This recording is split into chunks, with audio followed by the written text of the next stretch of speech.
Leveling a digital thermostat is not something you really need to stress about, even if you're used to dealing with those old mercury ones.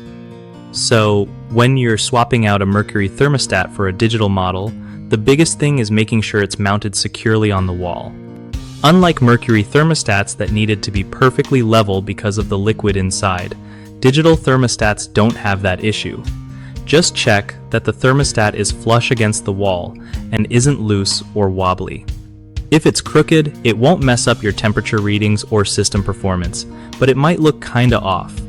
Also, try to install it away from direct sunlight or drafts, because those can mess with how it senses temperature, making your heating or cooling run more than it should.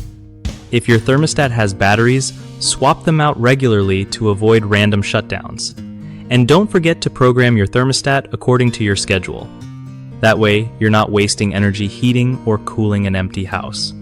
If it's a smart thermostat, connect it properly to your Wi-Fi so you can control it from your phone without any hassle.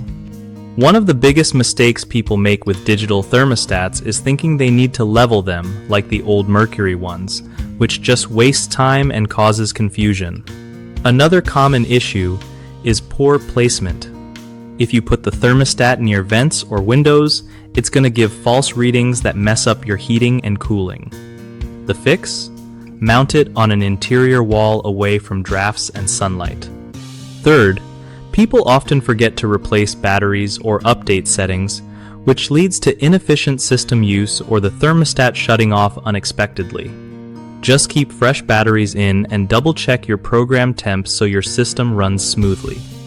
BigHomeProjects.com is super helpful because it connects homeowners with trusted local contractors who know their stuff.